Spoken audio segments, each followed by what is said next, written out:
রাজনীতি আপনাদের সমস্যার সমাধানের রাজনীতি। প্রায় প্রত্যেকটা জায়গায় আমরা শুনেছি চিকিৎসা ব্যবস্থা আপনাদের সাথে কিভাবে বৈষম্য করছে, কিভাবে আপনারা কিভাবে দুর্ভোগের শিকার হচ্ছেন।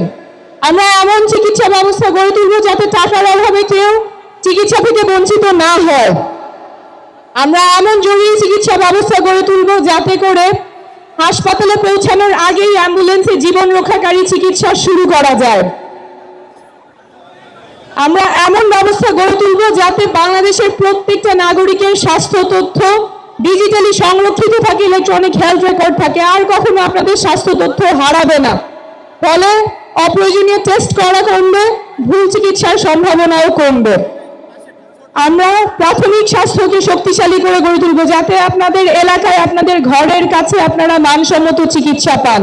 আমরা মানসিক স্বাস্থ্যের প্রসার ঘটাবো। অঞ্চলভিত্তিক বৈষম্য দূর করতে আমরা বিভিন্ন অঞ্চলে হৃদরোগ এবং ট্রমা এবং অন্যান্য বিশেষায়িত কেন্দ্র স্থাপন করব। চিকিৎসার অভাবে যাতে কেউ কারো প্রাণহানি, অহেতুক প্রাণহানি না হয় এমন চিকিৎসা ব্যবস্থা আমরা গড়ে তুলব।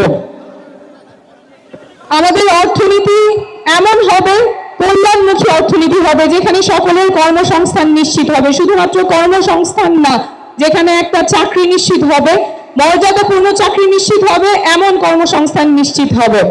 শুধুমাত্র বেতন খেয়ে পড়ে বাঁচার অবস্থা, এমন কর্মসংস্থান আমরা চাই না। এমন কর্মসংস্থান চাই যেখানে নাগরিকের মর্যাদা থাকবে এবং ভালো করে বাঁচার সুযোগ দিবে। আমরা কর কাঠামো ন্যায্যভাবে ঢেলে সাজাবো যাতে করে ধনী গরিবের বৈষম্য দূর হয়।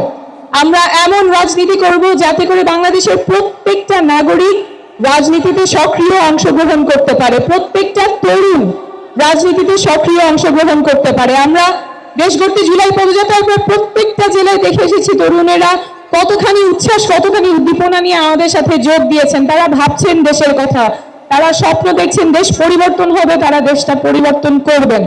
কিন্তু বারবার আমরা শুনছি এই তরুণদেরকে হেয় করা হচ্ছে, ছোট করা হচ্ছে। তরুণরা দেশ নিয়ে বোঝে না, তারা পরিবর্তন আনতে পারবে না।